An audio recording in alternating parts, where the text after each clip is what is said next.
வணக்கம். அடியன் ராஜா, மதுரையிலிருந்து. பார்த்திங்கன்னா, நிழல் ஜல கிரகங்களான ராகு கேதுக்களை எப்போவுமே நம்மளை கண்காணிச்சிக்கிட்டே இருக்கும். அது எப்படியெல்லாம் கண்காணிக்குதுன்றதை பார்த்திங்கன்னா, எத்தனை தலைமுறை தாண்டினாலும் அவர் கடமையை கண்டிப்பாக செஞ்சே தீர்வார்கள். அது நன்மையாக இருந்தாலும் சரி, தீமையாக இருந்தாலும் சரி. அது எப்படி ஏற்படுதுன்னு பார்த்திங்கன்னா, பொதுவாக ராகு கேது எதெல்லாம் ஏற்படுதுன்னா, அம்மன் கோயிலில் சொத்தை திருடுறது, அம்மன் நகைகளை திருடுறது, இந்த மாதிரி ஊரில் விஷயங்கள்லாம் ஆரம்பித்து தாத்தா பாட்டி அம்மா வழியோ அப்பா வழியோ அவங்கள கவனிக்காமல் விட்டது, வயதானவர்களை தன் அதிகார பலத்தெல்லாம் அந்த வீடு வேணும், வாசல் வேணும், தோப்பு வேணும், துறவு வேணும், இதெல்லாம் தேவைப்படுதுன்னு அவங்கள அந்த இடத்த அடித்து விரட்டி பிடுங்கிறது, இதெல்லாம் பார்த்திங்கன்னா ராகுக்கு தோஷம் வரும். மெயினாக வயசான தம்பதி பார்த்திங்கன்னா நிறையா சொத்து இருக்கும், ஆனால் அவங்களுக்கு பிள்ளை பாக்கி இல்லாதனால அவங்க வாட்டுக்கு இருப்பாங்க ஒரு தோப்பில். கிழவியை அடித்து கூட ஆள் இல்லைன்னு நினச்சிக்கிட்டு, அடித்த கேட்க ஆள் இல்லைன்னு நினச்சிக்கிட்டு அடித்து பற்றிடுவாங்க, இல்லை கொண்டுருவாங்க. இதுவும் பார்த்திங்கன்னா ராகு தோஷத்தில் வந்துடும்.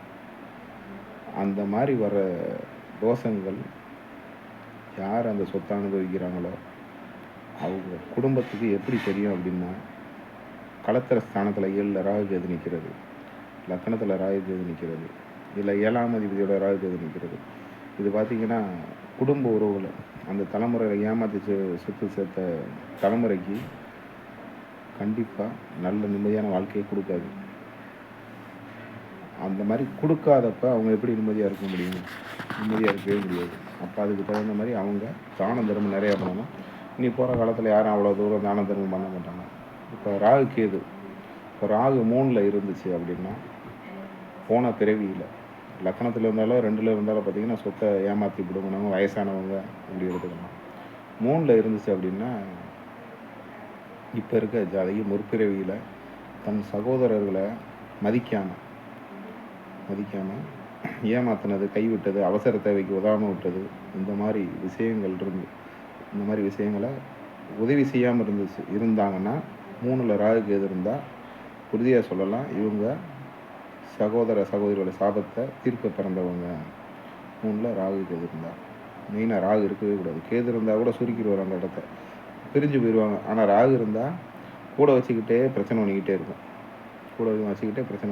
ராகு இருந்துச்சுன்னா 100% இவர்கள் முற்பிறவிகள், இவங்க முன்னோர்களோ யாரோ ஒருத்தவங்க சகோதரிகளுக்கு சேர வேண்டிய சொத்து ஏதோ ஒன்று அவங்கள பற்றி விட்டாங்க இருக்கும். 4ல் ராகு கேது இருந்துச்சு அப்படின்னா முற்பிறவியில் தாயாரை சரியாக கவனிக்காமல் விட்டுட்டாங்கன்னு அர்த்தம்.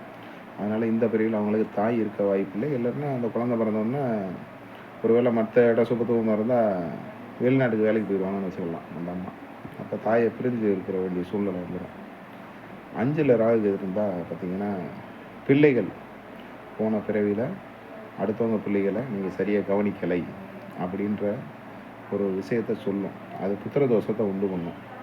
அடுத்த பிள்ளைகளை சீக்கிரம் கொன்னது, ஒரு குடும்பமாக இருந்ததை பிரித்து விட்டது, இந்த மாதிரி இதெல்லாம் சொல்லும். இப்போ முன்னாடிலாம் பார்த்திங்கன்னா அடிமைகளாக நிறைய பேர் வச்சுருந்தாங்க. அந்த மாதிரி ஒரு குழந்தைய அடிமை என்கிட்ட அதை போய் வித்துறது, இந்த மாதிரிலாம் சொல்லும்.